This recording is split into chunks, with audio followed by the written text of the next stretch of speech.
The Foundation's webinar. Get ready, ladies and gentlemen. Get ready, ladies and gentlemen.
Afternoon, everybody. Welcome to June's Foundations webinar. I'm Paul Smith. We're Foundations. Very welcome to join us again this month. The Foundations webinar. So we've got lots to get through this month, so we'll whittle through the introductory bits. So if you haven't heard of Foundations before, where have you been?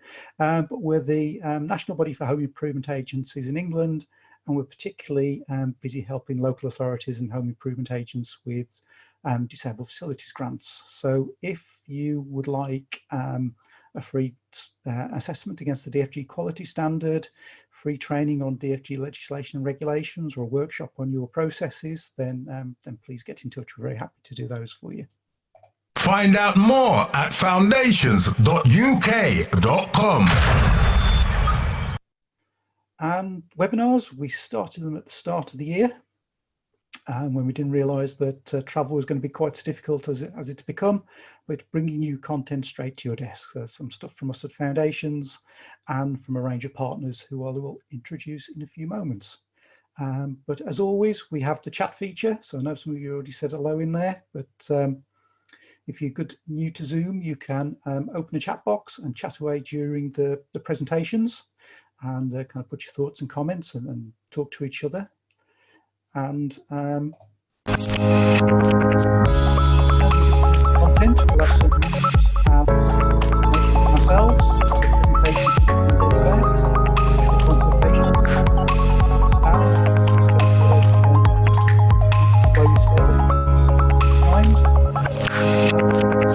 have a webinar that's going to be held in July from Living Well at Home. So that's the main bit of our presentation. The DFG surgery, your questions answered. And towards the end of it, we will have the DFG surgery. So if you've got any questions or answers, or well, if you've got questions, I will try to provide the answers. at the end. So either put those in the Q&A box or in the chat box, and I will try and answer those at the end. Poll time. Let's see what you think. So as usual, we will have a little poll just to see where you are and where you're watching from. So what's your job and where are you watching us from today?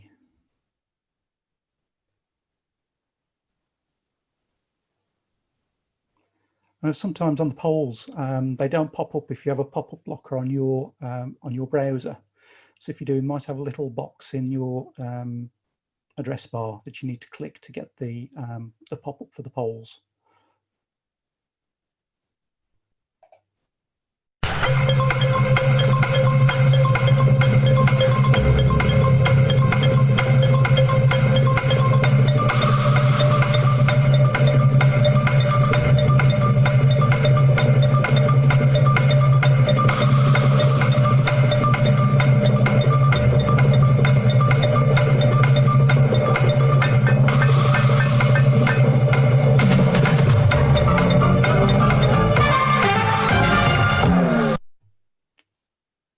There we go. I'll share the results with you. So as usual, OTs are out in the lead, followed by technical officers and caseworkers not too far behind, and managers just behind that. Let's see, most of you are in the home office or on the dining table. Very few of you have returned to work by the look of it, and 5 of you are in bed. So hopefully you've got a pen and pencil there that you can use, because there's lots of notes to come through today.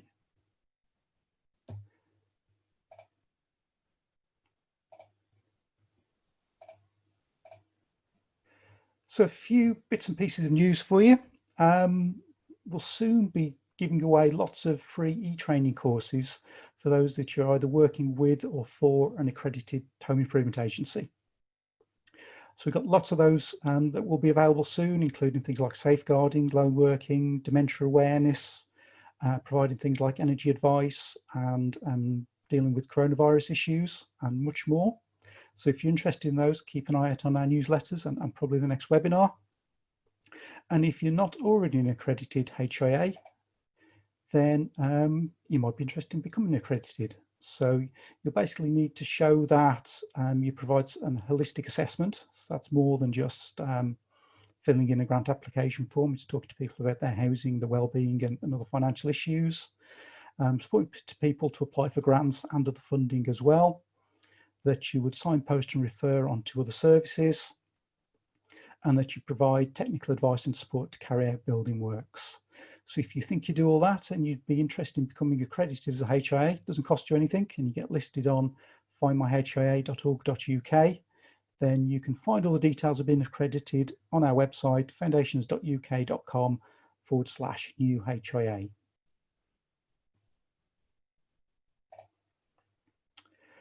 One of the other things we're working on at the moment is some new guidance on home adaptations in housing association properties. So how housing associations and local authorities work together, or can work together better in the future.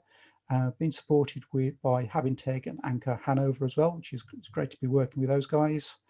And one of the things that we need is data about what happens now. So if you work for a housing association at the moment, or you know people who work for a housing association and deal with home adaptations, please ask them to complete this survey. That's the link, and we'll pass it on afterwards as well. But it'd be great to get as many responses to that as possible. Another thing we would like to do is get a meeting of finance officers together. So I think kind of most people know that DFG is a capital fund, but that can give some restrictions on what you can spend it on, particularly if it's on people or staffing, and I suppose things that aren't quite as fixed as your standard DFG. So we're looking to get some finance officers together, see if we can gain some consensus around what this thing called capital actually means and what you can and can't do with it. So I've had one volunteer already, but if you think you've got a friendly finance officer in your local authority who would be up for having that discussion, then please get in touch, and we'd love to put a video conference together where we get a few finance officers together around a video screen and see if we can thrash out what the difference is between capital and revenue funds. It's something of a grey area, and certainly different councils have very different interpretations of that at the moment. And this is something I've been wanting to talk about for a while, but we've been going through the paperwork on it, but finally I can now talk about it today. So a couple of years ago, some researchers at Leeds Beckett University, and that they may have interviewed some of you actually as part of this research, they were looking at the DFG process.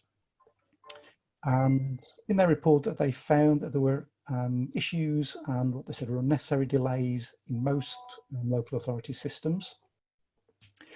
And some of the issues were low public awareness of home adaptation, difficulty in accessing DFG,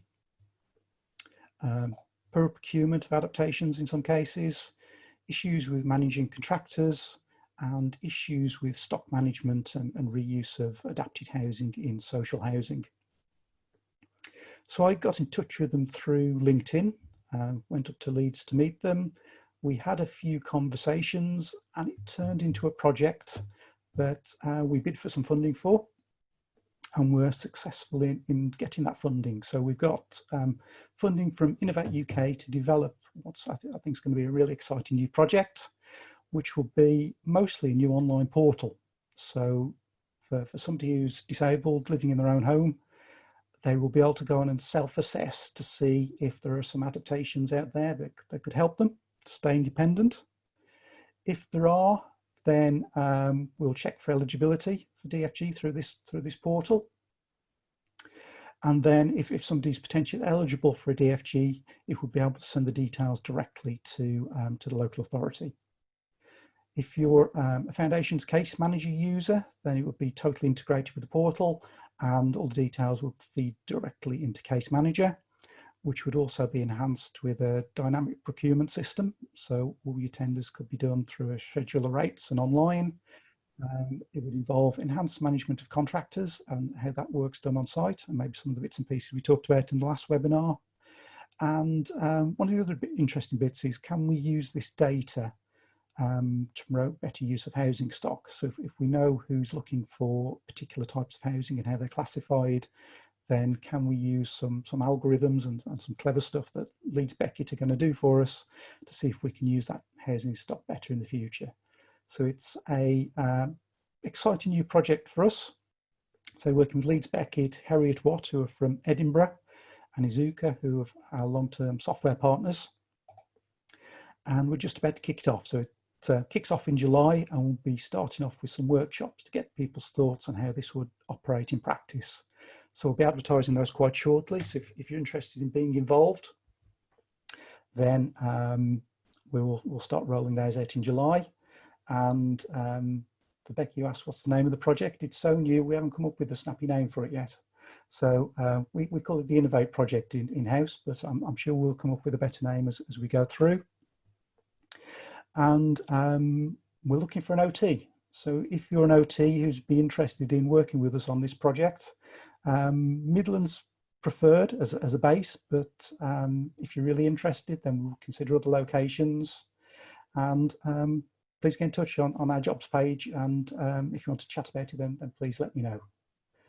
So a question from Stephen about who will assess necessary and appropriate, and who will agree if reasonable and practicable. So there will be an element of that that's done through the portal. So somebody would be aware whether it's likely to be approved, but obviously at a local authority, you would actually be the arbiters of whether it is or not.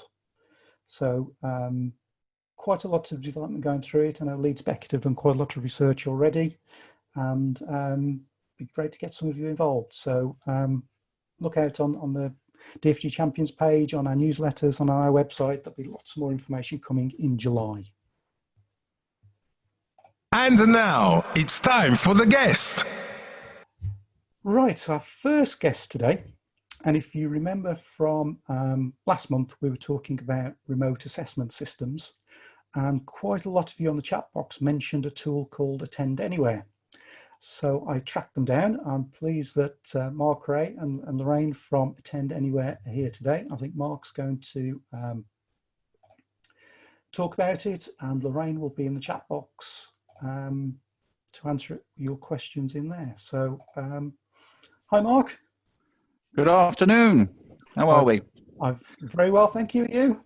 I'm very well, thanks. Very well. Good afternoon to everybody else. Hey, your slides on the screen now, so away you go. Right, what I would like to do is to just first of all give an introduction to Involve, which is the sole provider of Attend Anywhere in the UK market. Just to give you an idea of how we have been utilising video for many, many years. Involve has been trading for 30 years. To give you examples of some of the projects we've been involved with, the MOJ contract, we are the sole provider with Vodafone to deliver and support all the court system throughout the UK. It's now the largest European video network. We've also links to prison service. So we've got about 50 carts dotted around the UK to support the prison service without visitors not attending courts, and they do it via video. We've got a stroke network in Yorkshire, dotted around to support 40 clinicians throughout the NHS Trust over there. We've also been working a lot with the NHS for the last 10 years, and we've built our own MedioLink, which is a conferencing platform that sits on the N3 stroke HSCN network to deliver cancer services predominantly across the UK. So to give you an example, last month there was 25,000 meetings conducted across the Manchester estate supporting cancer services through the COVID. We've also got a digital nursing hub solution from a joint venture we did with NHS Airedale Trust, where there's a bank of 30 nurses that support 800 care homes throughout the UK. So if anyone's not well, there's a direct link through a laptop and a camera, goes straight to the hub. It's a 24/7 operation where they will get assessed through a video link.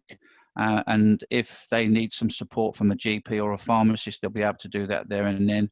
Or alternatively, they'll be able to take into hospital. This has been a drastic reduction in hospital administrations. Attend Anywhere, which we're going to talk to in a minute, and we've also got Involve, which is British Sign Language video and interpreter service, which has now been launched. Attend Anywhere has been in the making for 10 years. It originally comes from Australia. It was funded by the Australian government, and it's a platform that came into the UK 2 years ago through Scotland. We've done a joint venture with Attend Anywhere because it's a great fit for what we actually do, and we're the sole supplier in the UK market. Just prior to COVID, NHS England awarded Attend Anywhere the NHS project to deliver Attend Anywhere for all secondary trusts in the UK.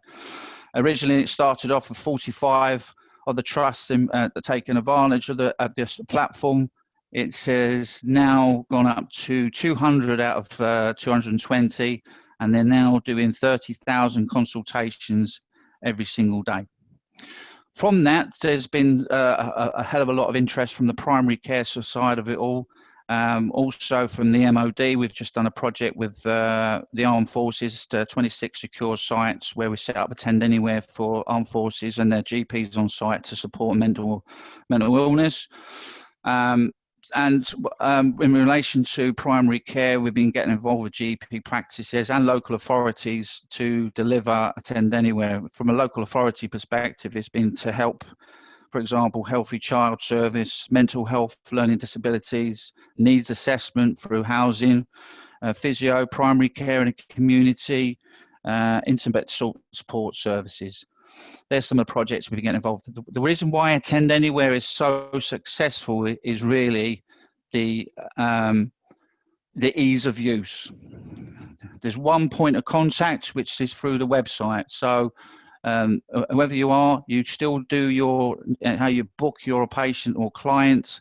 and all you're offering really is the option to actually to be able to give them a video consultation. You then direct them to your website, because there'll be a hot button on your website, which then takes them into a waiting area scenario. So what you're trying to do is create a waiting room stroke waiting area. They come into the waiting area. Okay, you are aware that they've come into the waiting area. They get told that you're going to be seen, and you can actually see how long they've been waiting on the video call. When it's time for you to meet them, you can then bring them into your waiting room, and then you conduct your meeting with them. What you can also do is you can actually bring other people into the call as well. So that could be patients, that could be third parties, doctors, translators, sign language people, anything to join in the meeting as well. So it's a very, very straightforward solution that a lot of people like, and it's been rolled out in mass across all different types of areas. It's one of those things, if you are interested, have a free demonstration. Once you see the product itself, you'll find out that how easy it is to use and why people are actually deploying this throughout, not just health sector now, it's actually being utilised in retail and everything else like that as well. Any questions?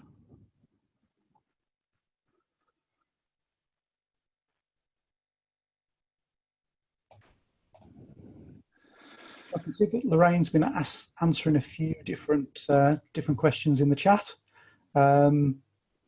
Security is one of them we've got from here at the moment now. Because this has been utilised within the NHS and the MOD, it's got all the security checks. It's a very secure platform, and it's been tried and tested from a GDPR perspective as well. What technology would clients need?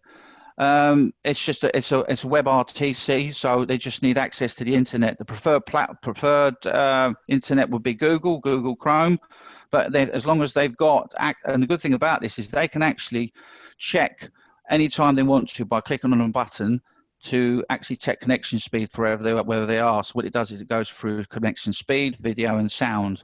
It can be used from home, it can be used on mobiles, it works very well on 4G. So as long as you've got a camera, you'll then be able to do a video call. Yeah, it is fairly similar to Zoom, I think, from looking at the video. But it's not like Zoom. It's functionality and video screen and. Zoom is a conferencing facility. This is more about a virtual consultation, so a more one-to-one personal type of consultation. As if you're going to a GP practice, you would go into your waiting area, you check in, they know you're there, and then when the doctor's ready to see you, then brings you into his waiting room, and then you do that one-to-one type of consultation. It's that type of that type of creation. But what we're finding now, for example, housing. What you're doing is from a needs assessment perspective, someone can actually log on. You could actually have a camera. They could have a camera, and they can say, right, well, right, you need a new handrail there. While they're looking at that, they can bring a catalogue up on the screen and say, well, this is the right type of handle for you. So you can do a lot more things with actually the platform from a one-to-one perspective. And the reason why it's so successful is because it's really, really simple to use for a customer and a patient. So I think there's a video on your website, isn't there, that YouTube channel where you can kind of see it in action. Yeah, come on, if you're interested, have a demonstration. You'll get a very good idea of how it all works. Yeah. Are you able to give any idea of cost of? It's based on a tiered structure and an amount of how many waiting areas and waiting rooms you want and how many users. The starting point is £2,200. And that's a 12-month contract, and that gives you one waiting area, 5 waiting rooms, and 5 users. Okay. And it goes all the way up. It's very scalable, so it can go all the way up to over thousands and thousands of users on the platform. Okay.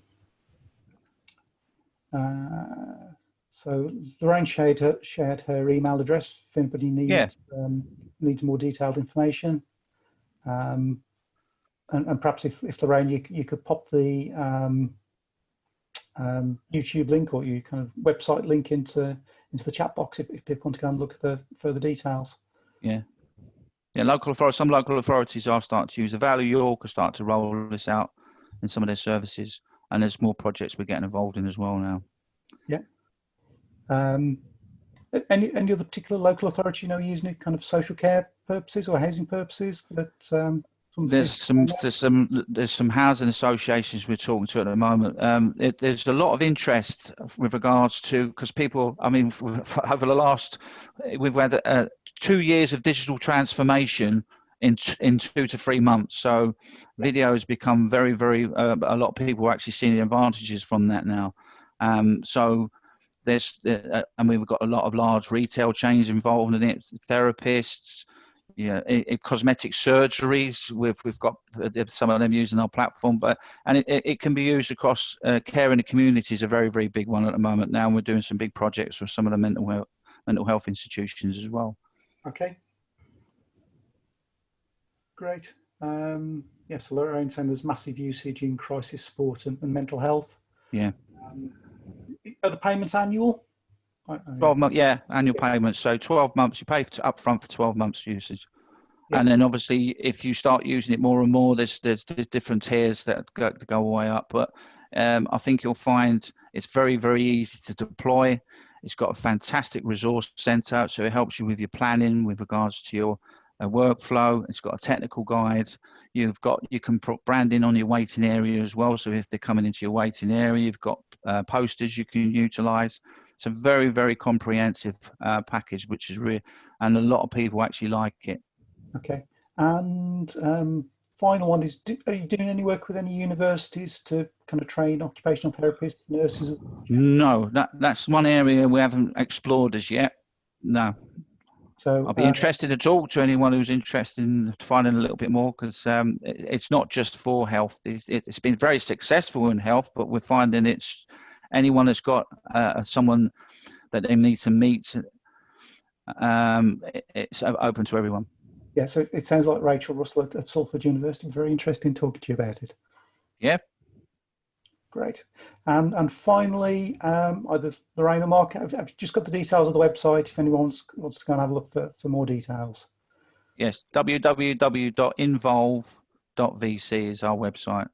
Great. Okay, thank you, Mark. Thank you, Lorraine. And Lorraine just popped the in the chat box as well there. So, thank you very much for giving me some of your time, everybody. I look forward to speaking to whoever anyone's interested. Great. Thanks, Mark. Thanks. Thanks, Lorraine.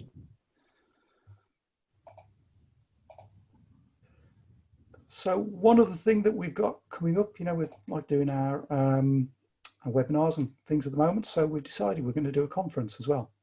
So next Wednesday, we're doing a conference with Housing England and ADAS, which is Directors of Adult Social Services, which includes an introduction from Luke Hall, the Undersecretary at Ministry of Housing, Communities and Local Government.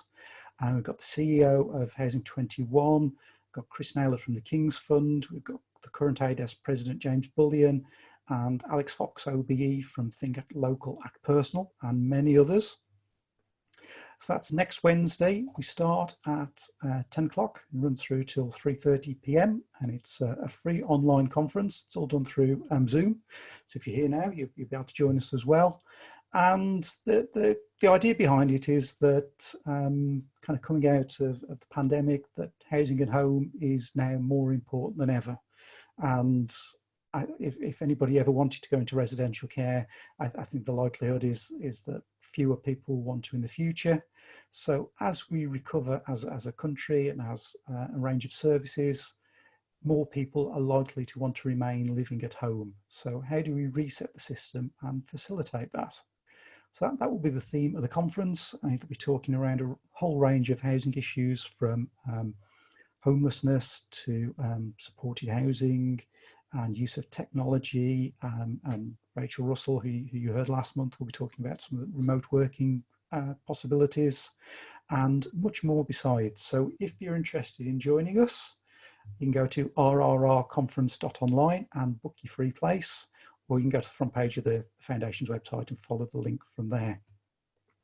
As I say, it's a completely free, full-day conference, lots of content, and an introduction from Minister Luke Hall. And just a quick quiz question for you. Does anybody know who Luke Hall took over from as Parliamentary Undersecretary at the Ministry of Houses, Communities and Local Government?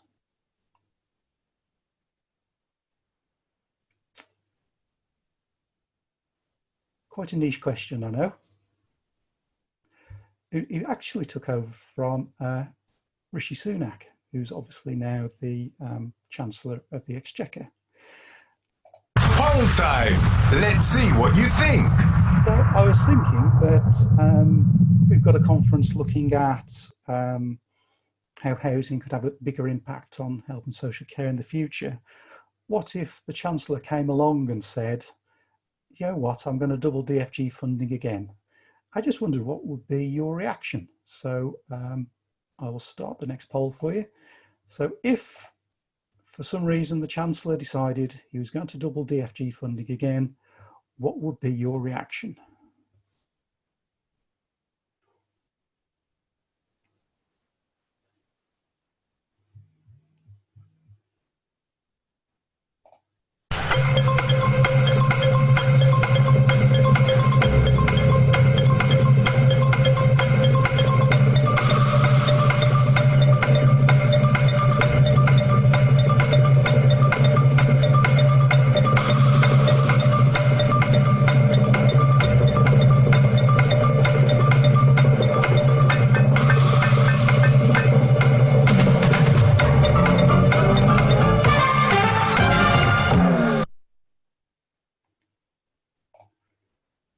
Okay, so what's that? About 2/3 of you think it'd be great news. So we'll see if that happens or not. I was just interested to see what your thoughts would be. A couple of people said they couldn't see the poll, so it does a pop-up from your browser. So you've probably got a pop-up blocker on your browser you just need to adjust. So what that funding might be used for, we'd have to see, but yes, it'll be interesting to see. Oh, sorry, I haven't shared the results. There we go. There's the results of the poll.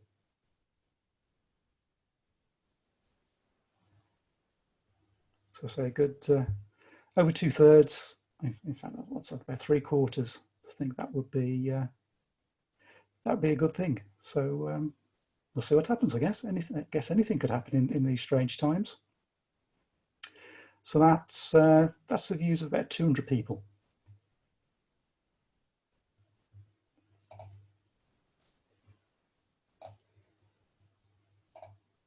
And now it's time for the guest.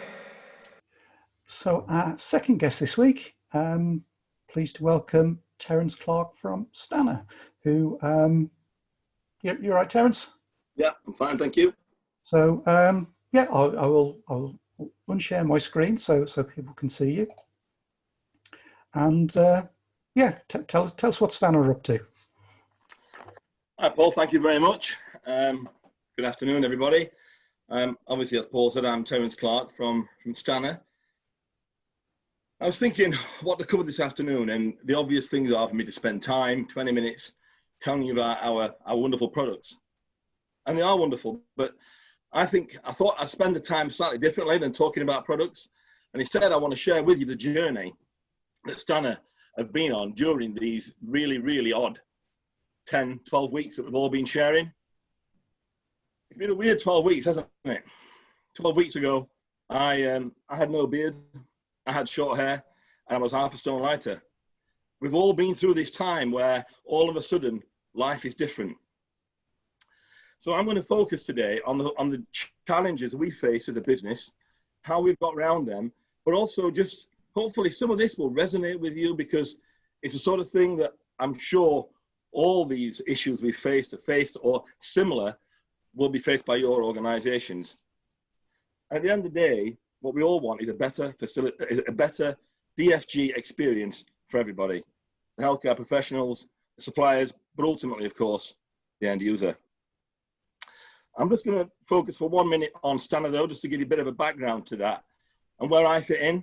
I'm one of 4 local authority managers. There's myself, there is Nick Ginnelly, which is our national sales manager, and there's Roger Smithies, who covers the Northwest, and there's Jason Adams, who covers the South.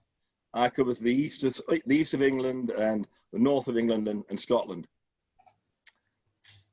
We are the regional sales managers and the team of people that actually go out there and do the job work for us. Now, the thing with Stannah we are a genuine British success story. We've been trading as a business for 150 years. It was a long time. Building stair lifts for 45 years, and we are that rare commodity. Very, very rare. We are a homegrown, very large, family-owned and run British manufacturer. With several factories and branches up and down the UK, we export our product into the world, and we sell our homegrown product and home-built product into the UK. And as I said, we're still a family-owned business. My ultimate bosses are Patrick and John Stannah, and I'm proud to work for Stannah. I'm proud to work for such an unusual organisation that has bucked the trend and exported and built within the UK. Does it make our products better? I think it does. Truthfully, I do. Does it make the experience of working with Stannah better? Yeah, I think it does. Embedded within our culture is a pride in the product, a pride in our company, and a pride in our name of being being a UK manufacturer. It's a short distance between the managing director's office and the factory floor. And you don't have to get on a boat, and you don't have to get on a plane to get there. So I work for Stannah Stair Lifts. We don't make anything else. We don't make roll 8 or the special beds. We make specialist stair lifts, and we're really, really good at it. So that's the Stannah bit done. Now, what about our lockdown journey? Now, Nick is actually, I think, answering questions from you as well, but by all means, fire questions at us.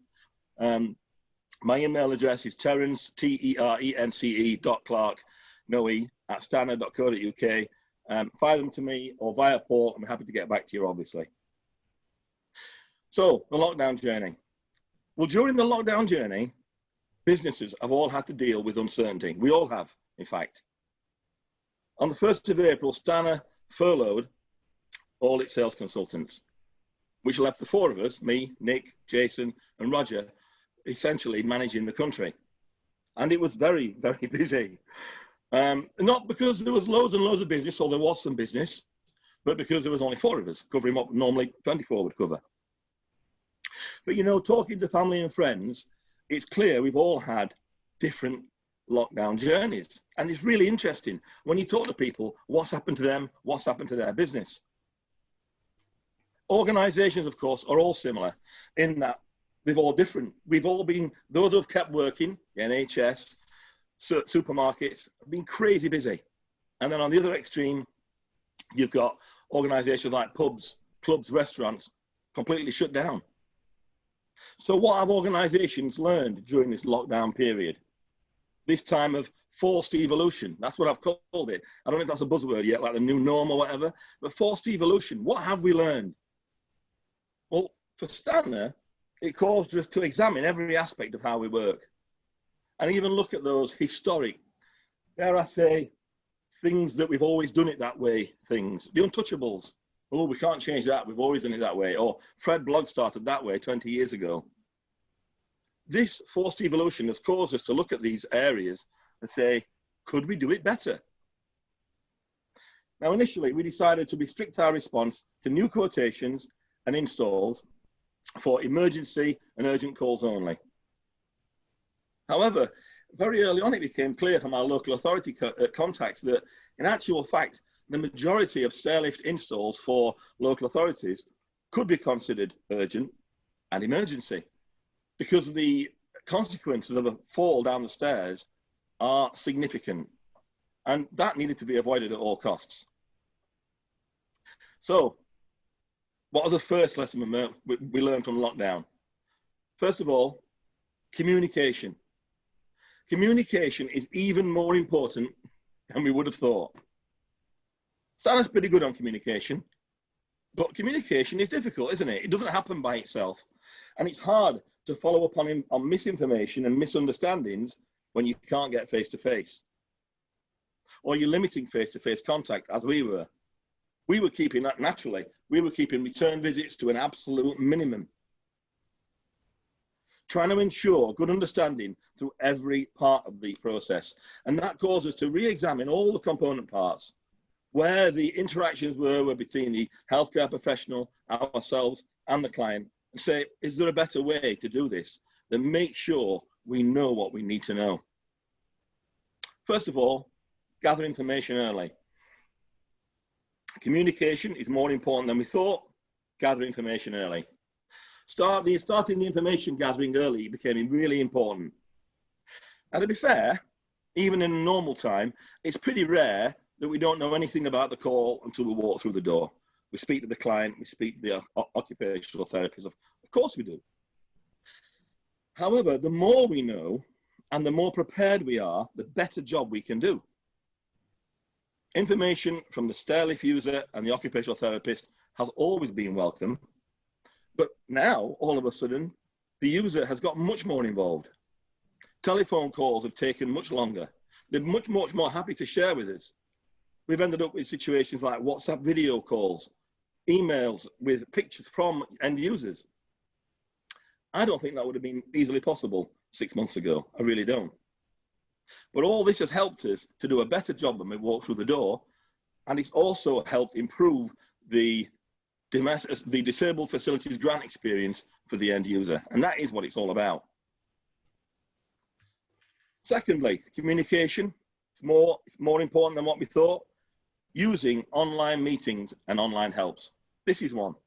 This webinar is an online meeting and online help. Previous to this, internally at Stannah, we did use Zoom meetings, that type of thing, but I wouldn't have used that externally outside the business. Now, Microsoft Teams meetings, Skype meetings have become much more the norm. And this means that regular, low-cost meetings can take place almost whenever we want. 4 people can get together from all over the country, have half an hour, and then split back up again. During this time, I've had several meetings with some of our larger contract customers and some of our smaller ones, and I'd love to have more of those, by the way. If you've not had a meeting like that, I'd love to meet with you. Please get in touch and let's get together. It means we can meet more regularly, at lower cost, more efficiently. Okay, what else about communication? Be open-minded. Make and listen to suggestions. Meetings of the nature that I've just mentioned have led to tweaks and changes in the way that we work. And again, things that we wouldn't have normally looked at have been looked at because we've been able to meet more regularly. For example, it's a small thing, but the handover is a particularly difficult time that we need to focus on.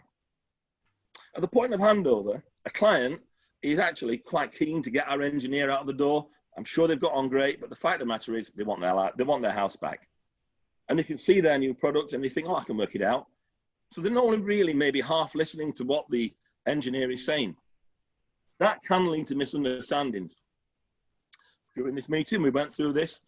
And of course, we hand over a large handbook with the machine anyway, but it's quite wordy. This was discussed, and we've created a one-page sort of handover document, just a brief sort of dummy's guide so that anybody could look at it and at a glance know, how do I use this stair lift? And that sounds like a small thing, but that only came about because we'd met with that local authority client 2 or 3 times, we'd become familiar, something had cropped up, we'd pursued it. This is a couple of weeks ago, and that went into operation yesterday. Those clients are getting that on their installation right now. That's how quick it can work.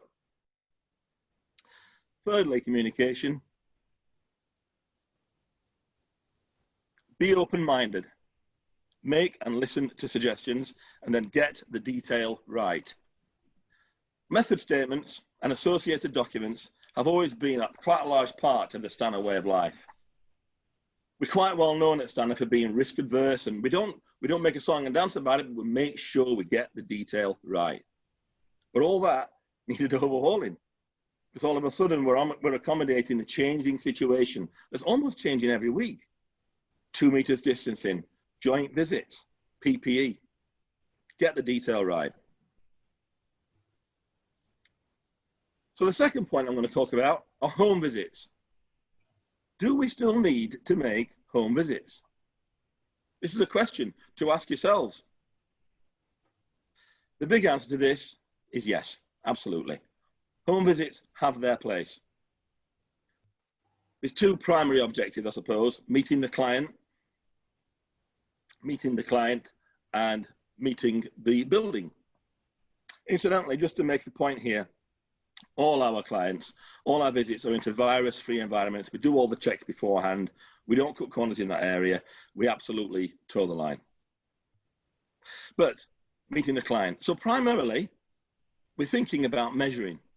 We're thinking about making sure the client and the lift on the stairs, going up and down, under bulkheads, around corners, avoiding newel posts, obstructions. And in order for us to know the lift will do that and the person will fit, we need at least some dimensions. Spine to head, spine to knee at the very least. But depending upon the client, we may need more than that. In addition, of course, meeting the client enables us to see them walking around, assess their ability to transfer. Have they got other challenges that aren't obvious? Poor knee flexion, kyphosis, issues with eyesight, weight, hearing, understanding. What is their attitude towards the lift? Are they positive? Are they negative? Someone's positive, that's great, they'll always make it work. Someone's negative, it can be the best solution in the world and you're going to struggle. Interestingly, during this pandemic, I found clients to be very receptive, helpful and understanding. They want to work with us. They see us as partners in a way that I don't think they did 6 months ago. They want to get a good solution and they understand that we're there to help. My experience has been, in the visits that I have made, that it's been enjoyable, it's been constructive, and I've not needed to get closer than 2 meters to measure someone. We have a workaround for that. In the past, just as a side issue, we have been asked by people, mainly OTs and clients, is there a way that they can send measurements to us and then we can manufacture the lift? Do we actually have to meet the client? Well, that's one of our untouchables. And you know what? During this period, we have installed lifts into clients' homes we've not met. Now, certain parameters need to come into play. You know, you need a relatively small client in a relatively large property and what have you, to be able to think, you know what, this is a risk worth taking. But nevertheless, it's enabled us to be more fluid in those areas than we would have possibly been before. But naturally, we do prefer to see the client ourselves wherever we can. Let's face it, we don't live in huge properties in the UK, so the chances of those parameters coming into play are not that common. Let's talk about meeting the property. Surveying the property can only be done in the property. Well, there are some alternatives.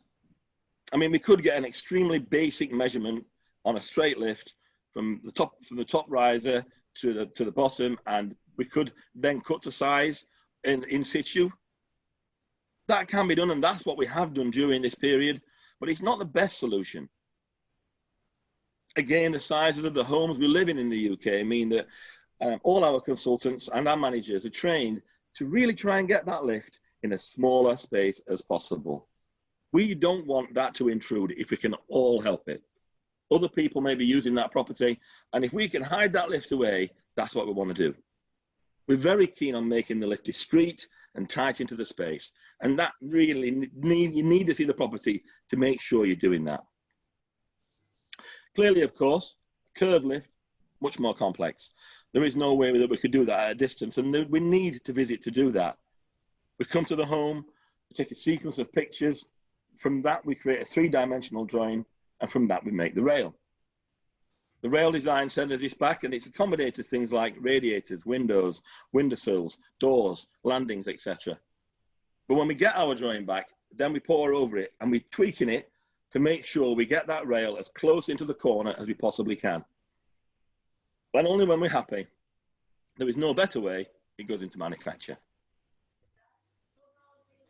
So home visits, what about PPE? Now, if I turned up at a house 6 months ago, sporting latex gloves and a mask, then I think I'd have made that client very anxious. Probably they'd have been quite offended that I was wearing latex gloves and a mask. But now, if you're not wearing it, then you're in trouble. Early on in this situation, Stannah invested in good PPE. So we have masks, gloves, alcohol gel, wipes, face screens, etc. The way that I've done that is I've knocked on the door, stepped back a couple of meters, not got my gloves on, not got my mask on at that point, so the client can see me. And I don't like the idea of the first time a client sees me, I've got a mask on. But I'm 2-3 meters away. You open the door, I introduce myself, go into the home, put the masks on and what have you. We have more than adhered to government guidelines. And there's another reason why we've done that. It's not just about shielding and protection. We recognize early on our clients can be anxious. This is a difficult time. This is stressful. And we want to take any reason that they may be stressed about us visiting their property away. So even if it means we have to put a mask on and we have to put gloves on to make them feel good, that's no problem. D, remote assessments. These have cropped up a lot recently as well, where you've got local authorities wanting to do a better job of the remote assessment part of this to avoid OTs and healthcare professionals having to visit the home too early. Well, we've been working with local authorities to enable them to develop a better way of doing this, a more meaningful remote assessment, if you like. Now, there are various models out there, various ways to do this, but we want to do whatever we can to help you create yours. So if you're working on that and you want us to have one of those meetings I mentioned earlier on, like this, please email me, terence.clark, Terence.clark, no E, at stannah.co.uk. So, what happens now? Well, the country is slowly returning to some type of normality, isn't it? Is it called the new norm or something like that? We're getting there slowly, a bit at a time. Working practices have altered to accommodate the pandemic, and some of those working practices are for the better. But what about our world? First of all, unfortunately, we will be facing backlogs. There will be a backlog of people that haven't been dealt with during this process, or things have just become extended because of difficulties in communication, as I mentioned at the beginning. Can I make an impassioned plea? Please speak to us about your backlogs. Speak to us about where you are in terms of bringing people back off furlough or working with your OTs, remote assessments, whatever it is. It will help us a great deal to help you if we know how big the situation is. Share the challenge early. And you know what? Let's sit down in a meeting like this and consider innovative solutions, because there are innovative solutions out there if we're prepared to look through and have an open dialogue. First of all, backlogs. Let's have an open dialogue about that. Let's get together and talk it through. Secondly, online resources. Well, they're here to stay, aren't they? I mean, they were here beforehand, but if anything's been proved, then it's the beauty of resources like this. Training sessions. My colleague Jason did a training Zoom meeting the other day with some occupational therapists. Meetings, as I've already mentioned, information gathering. The online world is here to stay. Embrace it, get used to it. And thirdly, innovative thinking. COVID has made Stannah to be more inventive, and it's done this forced evolution, particularly related to the interface between ourselves and our clients. It's made us look at those areas, those untouchable areas, and ask, are we really doing it the best way? So my statement with that is, we as individuals need to stay innovative for the future. We need to push out for the future and remain innovative by nature, rather than allowing the status quo to come back and choke us. To finish, I'm just going to leave one last message. Ultimately, all this is about the client. All this stuff we've been discussing here is about giving a good experience to the client. We've all had an anxious 3 or 4 months, but if you're shielding, if you're already a vulnerable person, you've had a worse 3 or 4 months. And these are the 3 or 4 months of their DFG experience in some cases. Well, I'd like to work together. Let us all work together during these next 4 months to help give these people, to give these clients the best DFG experience that we possibly can. Thank you very much, Paul. That's all I've got to say. Okay, thanks, Terence. I suppose it's speaking that if you're there in somebody's home anyway, then if we need to minimise the amount of visits to people's homes, and then maybe you could do other things while you're there.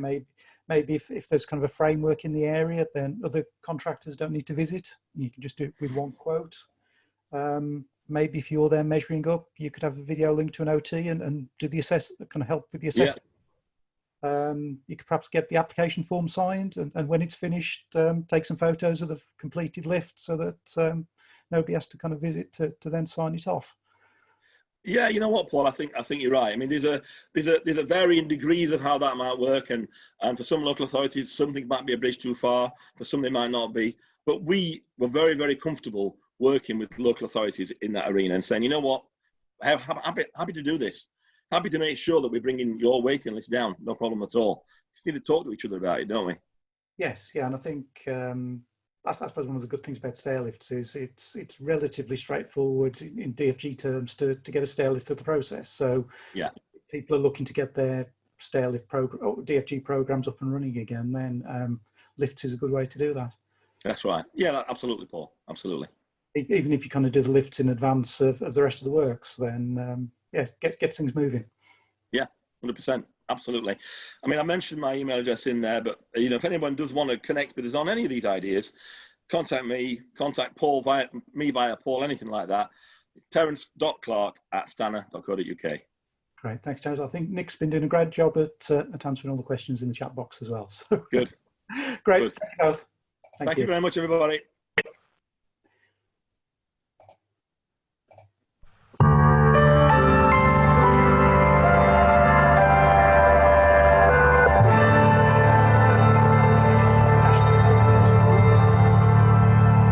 Because we're busy with the conference I mentioned earlier, we've pushed back the closing date by a couple of weeks, so it now ends in the middle of July, or the entries end in the middle of July. There's a whole range of categories, from Home Improvement Agency of the Year to Occupational Therapist of the Year, Technical Officer of the Year, DFG Adaptation Service of the Year. So relatively short application forms to fill in. I think each one's no more than 1,000 words. And winning an award, it does your profile locally no end of good. And having won these awards in the past, that they're a major fillet to both you and the team. So if you haven't entered one before, then I'd really encourage you to have a look. You can find all the details at healthyhousingawards.co.uk, and then you can download the application forms, and it's a fairly easy process to get them submitted to us as well. Poll time. Let's see what you think. So 2 months ago, we did a poll just to see how busy you were in April. So I thought what we could do is run the same poll again to see how busy everybody's now and compare the results. So how busy are you now?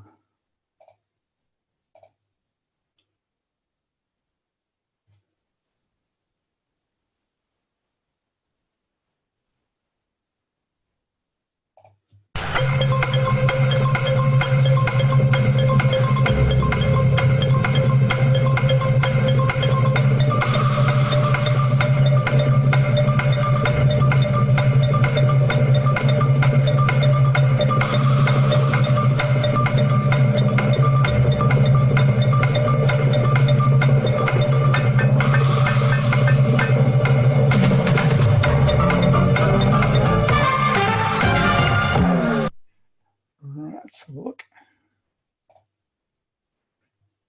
So it's very mixed, I guess. Around about a third are busier than usual, about a quarter the same as usual, and what's that again, on for half, quieter than usual.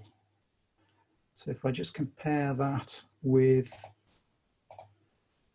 a couple of months ago, when it was, yeah, some of you again a bit busier. I'd say slightly busier, but still not as busy as usual. Is I think the comparison there. We'll publish the results later just so you can see them in more detail side by side.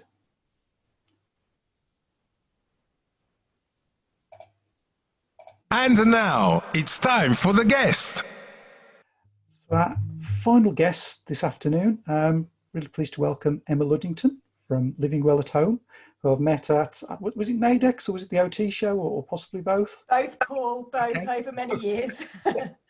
And we said we'd do something together and I haven't quite got round to it. So Emma's kindly offered to do a full webinar in early July. So she's come along to today's webinar just to give you a sneak preview of some of the things we'll be discussing in July. So I'll hand over control to you, Emma. Okay, thank you, Paul. Good afternoon, everybody. It's great to be here. Thank you for joining the webinar this afternoon. So Paul's absolutely right. We're going to be running a CPD session on the 7th of July, which we'll go into a little bit more detail, but we couldn't resist giving a taster, if you like, of the kind of principles and the things that you might be able to look out for when you are finally either able to go out and visit your service users. You may be going back to do some closing down of works that were taking place earlier, or you may be doing telephone conferencing calls and virtual visits and so on and so forth, just like Terence was talking about. And that's certainly where we found that we're heading. So I just want to give a few tips and tricks really about the things to spot in the architecture of a home. You're the specialists at looking at the user, what do they need, what kind of functionality, and how can you support that. I want to give a little taster of a few of the things that you might not already think about, or a reminder perhaps as you go back into people's homes about actually what it is that you can think about. So let me try and take over this control of the screen. There we are. So my name's Emma Luddington. I'm an architect. I've been in inclusive design and accessible homes for around about 25 years in the sector. We've seen the law change, we've seen the regulations change, we've seen the design guidance change, and now, of course, we've all seen the world change as well. And so some of the statistics that I talk about people wanting to stay at home have probably changed quite a lot in just the last few simple months. Or challenging months, I perhaps should say. So I'm an architect, and my focus is on enabling people to live a better life at home independently, or as independently as they can. So we sit really, really comfortably and compatibly with occupational therapy. We're not trying to replicate your specialisms, or if you're a trusted assessor or home improvement agency, we're just trying to complement that. And I'll explain a little bit what I mean by that as we go through. So bear with me. We are a private company, but I can assure you that we're here for the social purpose. Our job is to help people live better and live well and live longer independently at home. And that's what people say they want to do. So the last poll that was conducted said that 94% of people want to stay living independently for longer. I suspect that's gone up now, but actually we have a big problem with the challenge that presents. Not only are we looking at 25% of the population being over 65 within the next few years, but also our homes aren't fit. They're not ready for that. So 7% of homes across the whole of Europe have the accessible features that will facilitate independent living as you age. Now, when I talk about accessible homes in these terms, I'm not talking about wheelchair accessible per se. I'm talking about a property that has the basic features. So what are they? What are those basic features? Well, they're things that you'll be familiar with. They'll be your stock in trade for the kind of things to assess.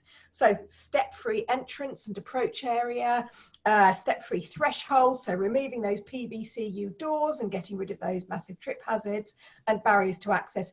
Are the doors wide enough? Is the circulation wide enough? Is there a toilet on entrance level? And is there a bed space on entrance level? So note that what I'm not saying there is there a wheelchair accessible wet room? Is there a separate bedroom? Are there ramps? Is there a full adaptation process going on? This is about that sort of interstitial stage of allowing for independent living. Now, what we do know that if a home has the basic features, we call them lifetime homes features originally, and now they're called category 2 standards in the building regulations. We know that that allows for some wheelchair access in the case of recovery or short-term accommodation as well. But we're not talking about that when we talk about accessible in these terms. Now, because we only have 7% of the homes at this kind of provision, we've got to think around the problem and look at for all those quick wins. And trust me, there are many quick wins, and they have a big impact on making a home as accessible as possible, and arguably actually may even be able to allay the need for some of these features that you see here, because somebody doesn't lose their independence and transition over to the use of a walking frame, walking sticks, as a result of an avoidable accident or impairment. I'm not talking about the organic process of aging, absolutely. I'm talking about avoidable accident and impairment and life crises that happen because the home has caused an accident. So When we talk about age-friendly homes, we go beyond accessible. Yes, an accessible home promotes independence, but we've also got to think about how usable is it? Those little finite details. We're going to touch on that really briefly this afternoon, and then a bit more detail in the CPD. Is it safe and secure? Do people feel safe and secure? And are they actually safe and secure? They're two separate things, but they're both as important as each other.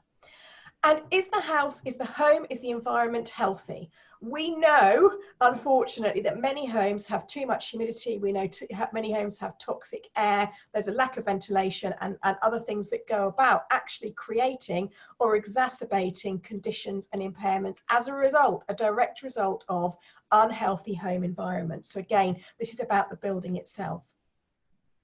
The good news is that there's lots of minor adaptations, many of which you will be putting in place already. And then I might call them minor adaptations and or tweaks, because some of them are free and are very easy to do to actually improve this sort of the state of play about how usable, how safe and secure and how healthy a building is. And that's what we're going to look at. Who are we talking about? Why are we talking about this? Many of the people that you will see coming through your system may well have experienced a life-changing event. They're in crisis. They need major adaptations or substantial adaptations to a home to allow them to continue to live there. We're kind of one step before that. We're aiming to be a preventative support and a resource really for you as well, to give advice about how you can actually make a home a bit more age friendly and a bit safer before you get to that point. So the lady that you can see on the screen is my friend. She's 93, Joyce, and until 18 months ago, she was working as a part-time lifeguard in a swimming pool. She's incredibly active, incredibly confident. She volunteered in a bookshop. She loves her garden, and you will never have met her because she won't have come through your system. But she has fallen. She's fallen over twice and she hasn't told her family. She's cracked her tooth and she's given herself a really nasty bruise, but she hasn't had an injurious fall that sent her through the local authority or the healthcare system for her to be identified. And it's that huge cohort of people that haven't yet come to you that we aim to help and to support and to advise about how they can make their home a little bit more future-proof. What happens if you do? What are the benefits of making those personalised? Joyce didn't want her home to be depersonalised. She didn't want a home that looked like a hospital, felt like a hospital, felt like a care home. It was her home and she wanted it that way. And we'll all have heard those stories and the resistance about putting in grab rails and other measures that people worry about their home then changing the way it feels and not being a home anymore. So benefits of personalised small modifications. We know that if somebody takes part in, has a say in the types of changes, understands why those changes are being made and has the changes implemented, like handrails, like grab rails, the things you do, a 39% reduction in injurious falls is achieved. Now that's got to allay those larger needs for the adaptations as a result of those avoidable impairments, accidents and incidents that cause the need for them. Interestingly, and I think at a time like this, this is really important, 77% of people report better mental health and 75% report improved independence. So being able to do those really important things, of course, the activities of daily life. Many small adaptations, the good news, they are low cost or free to do, but they might not actually fall within your toolkit of assessment at the moment. So let me, talk you through a few of them and see where we get to. We're all familiar with the activities of daily living and the instrumental activities of daily living. There are some structural parts of a building that seriously impede somebody's ability to do that. Small bathrooms, unnecessary or unavoidable steps, narrow corridors, narrow doorways, poorly day-lit homes and so forth. And we're going to go in and have a look at the smaller aspects first. But first off, I just want to touch on the interaction between the structure of a home, getting it right, the skeleton, and what happens if you don't. So the images that you can see here are the images of a house where the sink and the hob are separate. The surface area, now you could look at this and you could say, is this household struggling to cope with with the activities of daily living? Are they taking too long? And is that why the kitchen's a mess? Is there some cognition difficulties in terms of, you see the oven glove on the hob and, you know, and general cleanliness and so on and so forth? Is there just not enough storage, or is the kitchen simply not working for them? So I know that many of you don't do adaptations to kitchens from all the work that I've done with OT through the years. I know kitchens is one of the lower sort of areas compared to wet rooms, ramps, adjustments, handrails, and that sort of thing, additional extensions. So I want to just really briefly show you the backdrop to getting the skeleton right, and then we're going to go into those bits that you can go and spot. So this is an example of an accessible, i.e. an age-friendly kitchen. For many reasons, I'm just going to touch on a few of them. It has the working triangle, so you can get your items out of the fridge or the freezer at waist height, place them straight onto a counter next to it, slide it around to the sink or to the hob, and take it round to the oven. You have a continuous counter all the way around. The hob is, the countertop is also really well contrasted, as is the floor. So you get a really strong sense using peripheral vision that you can actually see the shape and space of the room. So even if you're carrying a lot, or you're distracted, or you're worried, or you have cognition or memory loss, or obviously visual impairment, you can navigate your way around this space more easily. Again, the waist is the oven is at waist height. And then we've thought about the storage as well. So drop down things. So if somebody struggles to reach, if you do have to put storage out of reach because you've not quite got enough, you need some high level, think about these sorts of really small interventions. So this drop down rail, it's between £27 and about £100, depending on which one you go for. And obviously the price generally matches the quality. That's not always the case, but generally do. Now, I know at this point, some of you might be thinking, well, we don't do it this way. We can't do this because that's not part of, you know, we can't do that in publicly funded money. We can't do this. I'm really happy to explore that and put those thoughts in the comments, because we might be able to tease that out a little bit as we go through. In the Care Act, there is a section that talks about prevention and the local authority, or you may find that actually you have some kind of prevention pot. You may have discretionary funds on top of your grant funding, or there may be charitable funds, or actually you may be able to just mention this to your service users. And some of those, we actually know a lot of people are self-funders and may not come through the local authority system anyway. Actually, this might be something that they want to buy and use to facilitate a better independent life. Okay, next one. So back to the mantra, small changes to stay as you are. That's what we're going to look at now. What can you spot and what can you look at? And more importantly, if you want our checklist that we give to householders to start the journey, then by all means do ask. So when you go into a house, what are loose cables telling you? They're normally telling you either there aren't enough plugs, or the thing's in the wrong place, or the plug's in the wrong place for the thing. What can we do about it? Very easy. Add additional sockets, extension cables, obviously pinned to the wall, all sorts of things that you can do that have very little cost, tucking cables out of the way, getting cable trays and cable runs, so forth. Loose rugs and mats, one of the greatest causes of trips and falls. They might be necessary for the household for some reason or another. And if they are, think about rubber-backed matting or other forms of soaking up water or preventing slips and trips. Level changes, especially single steps. Have a look at this picture. Have you spotted the step? It's here. I'll go back. Did you spot it? It's incredibly hard to spot it. And what you might actually find is that the household knows very well where all these little niggles are, but it just takes one small moment of lack of concentration or loss of vision because you're carrying something, and in actual fact, it becomes a real collision or a trip hazard. And loose, wet or slippery flooring, again, something that you might not notice. If you're coming in to look at a wet room, do you actually look up in the bedroom to see, or in the bedroom, depending on what floor it is, to see what kind of carpet is laid there? Is it actually really thick and shaggy? That may attenuate a fall, but does it, for your service user, actually create a trip hazard as well? So we need to think about things like that.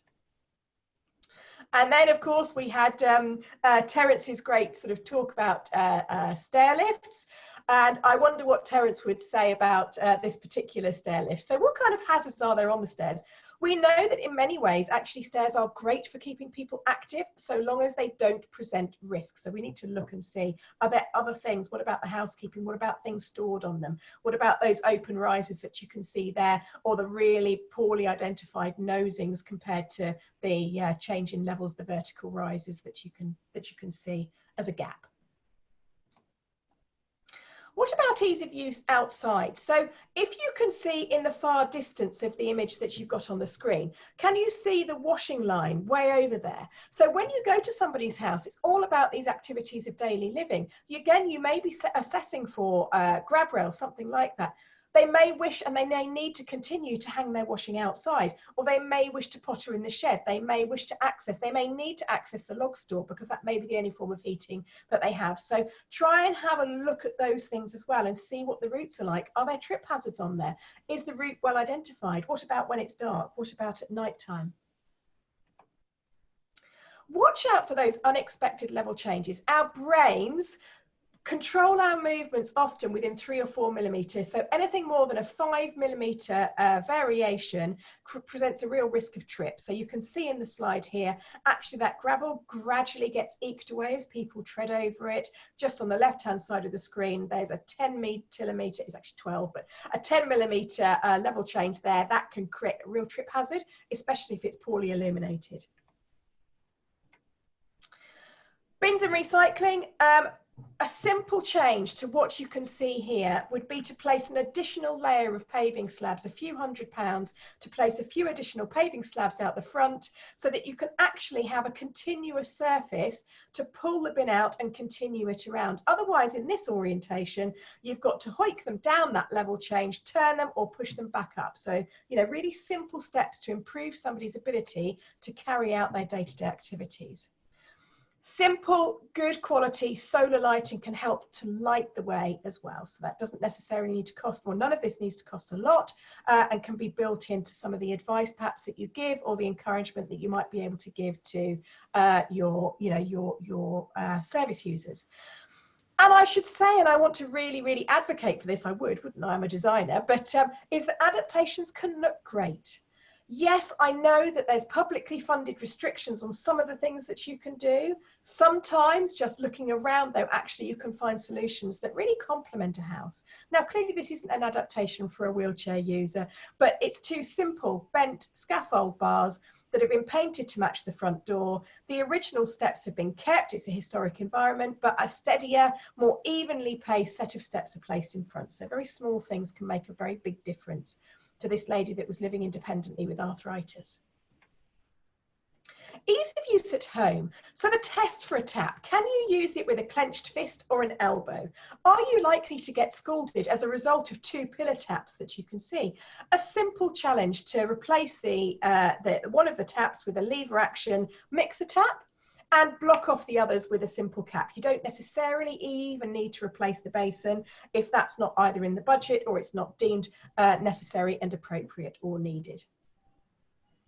And then something like this, what can you see here? When we talk about falls, what we're looking for is the attenuation and the likely damage. So in actual fact, the person whose house we went into here, this man was using the toilet roll holder, and those of you who saw Invisible Creations last week will know there's a solution to this, last month, sorry, a toilet roll holder and the shelf to prop and to pivot up from the toilet. Not only clearly is that challenging to physically and safety wise, but we've also got some really sharp corners, and we've clearly got a problem with storage again. So thinking about the whole problem and not just removing the shelves, but supplementing it with something that is going to allow that person to accommodate that. Natural light is so incredibly important. It has health benefits, it helps people sleep, it helps regulate hormones, it lowers energy bills, and we look at that a lot. We look at all of these features actually in the CPD in a little bit more depth. So where is south in your service user's house? Where is the sun coming from? Rises in the east, sets in the west. If you're listening in from the UK, that is. If you're listening in from Australia, it's the other way around. So where is south? Because we want to try and get people, all of us should be having 45 minutes of good quality daylight in the morning and 45 minutes of good quality daylight at around about 2 o'clock, about now, to help regulate those hormones, that circadian rhythm, because it has a huge impact on our health and our well-being. So really simple measure. Identify where that is, encourage the service user to put a chair there, help them to understand that if they can sit and benefit from daylight, ideally from being outside, that isn't always possible, then still to be by a window, the health benefits of being able to overlook something green as well. Now, this is our biggest challenge, and it's the cheapest solution of all. It's lighting. Poor quality, low light levels are the bane of our auditing assessment existence. But simply for £5, you can change the quality of the light for area lighting. You can go a bit more specialist as well. You can add and should add task lighting and wayfinding lighting where necessary. But it's £5, so it's maybe £2 more expensive than your average bulb. But the colour rendition, the ability to see well, the comfort for the eyes, the reduction in strain and potential impairment for visual impairment is really, really significant. So again, a really cheap and simple solution to help improve people's home. Safety and security. Now, if people feel safe, they are more likely to go out. We know this from some surveys that I did when I worked in Islington as part of the planning policy team.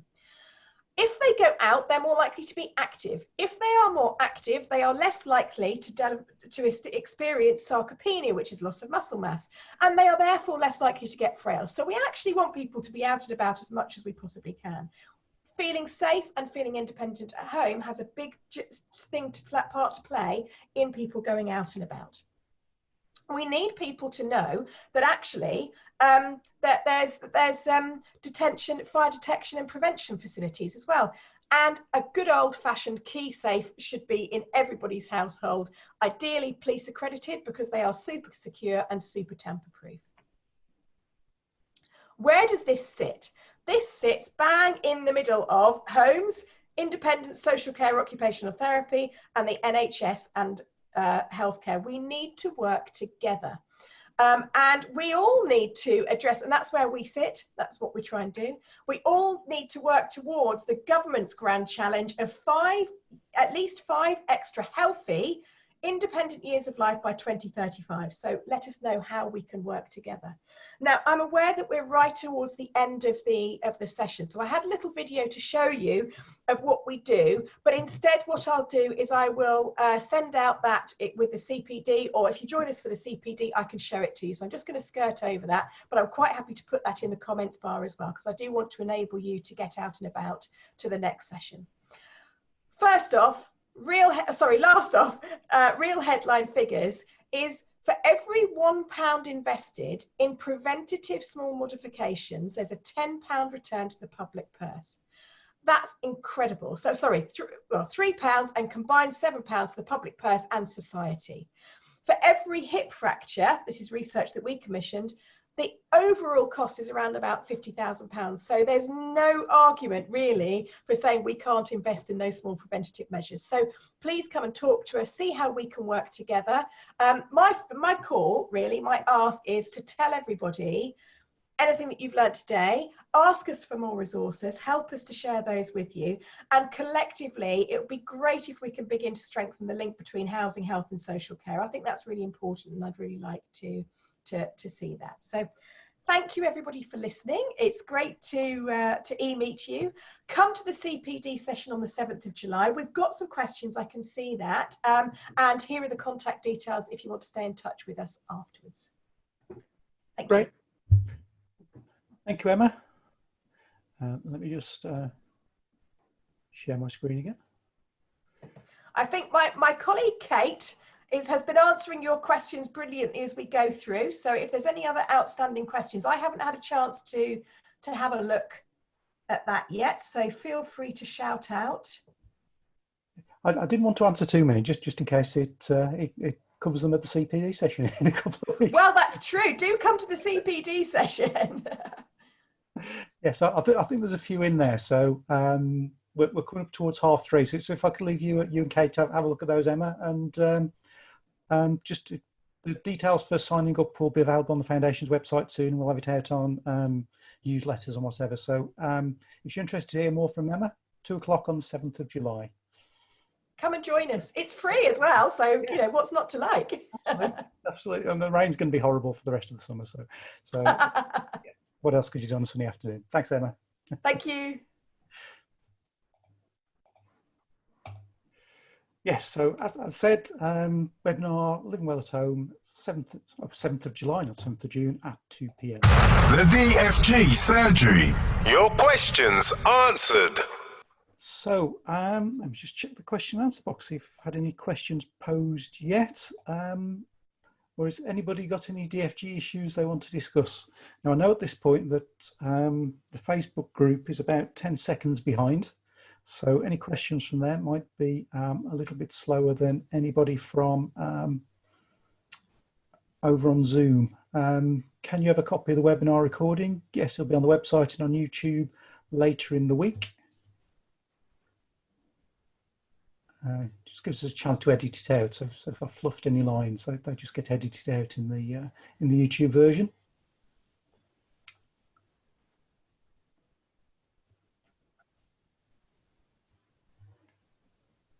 So, have you got any questions this week? The usual one is, can you get a DFG for foster children? And the answer is yes, you can. If the intention is for them to stay there for 5 years, you apply to the local authority where the foster parents live. Anything over 30,000 would usually come from the Child Social Services Department. Question from Helen, I guess more for everybody else. Does anyone pay for hard flooring in a DFG when not changing the floor for any other reason?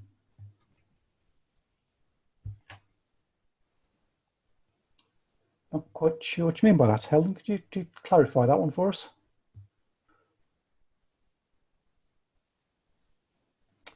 Are you looking for OTs? We're looking for an OT somewhere in England, Ruth. So if you're interested, if nobody is, get in touch.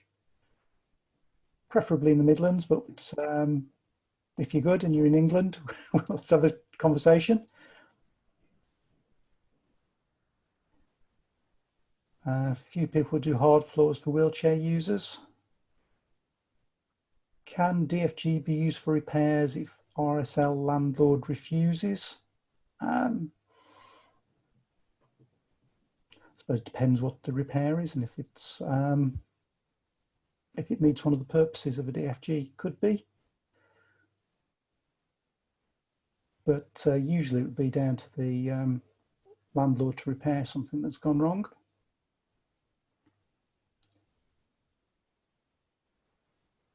So there's a few comments going backwards and forwards about hard floors in shower rooms. Let's check if there are any comments in the Facebook group.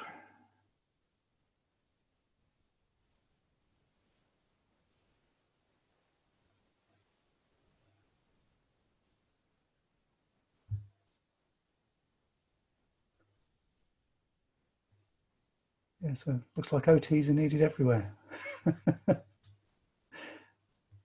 It's very nice to come and work for Foundations. If you're interested in a part-time post as an OT, then please give me a call. So look, DFG for fencing under mandatory, e.g. autistic children escaping gardens.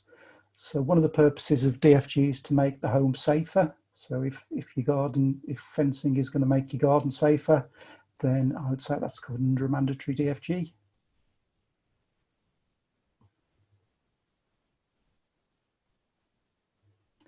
Is it legal for an RSL to have a blanket policy to refuse adaptations in general needs property, although they state it is assessed on a case-by-case basis? It's a bit more complicated for social landlords than it is for private landlords. As mentioned earlier, we're doing some work around adaptations in the social housing sector. So we'll have quite a detailed set of guidance that discusses all these issues a little later in the year. So quite a few of you have done fencing to make gardens safer. go and put some rollers on the top of a fence. Stop the little boy climbing up and over the fence and escaping.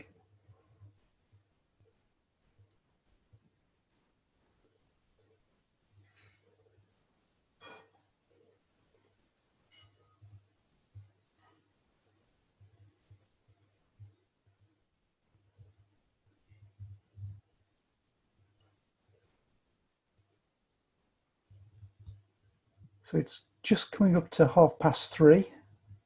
So I will end the webinar there. So thank you all for coming. I'll leave the chat box open for a little bit longer in case you want to discuss issues with each other and continue talking about hard floors, RSLs and adaptations for children. So thank you all for coming. We'll be back on the 7th of July for the Living Well at Home webinar. And we'll have another webinar in July as well, where I think it'd be well worth coming to July's webinar, actually. If you're interested in the meantime, you can join the DFG Champions Facebook group, where we've just got over 1,000 members. So if you want to join 1,000 of your colleagues there discussing DFG related topics all through the week, then please do. And thank you for coming. We'll see you next month.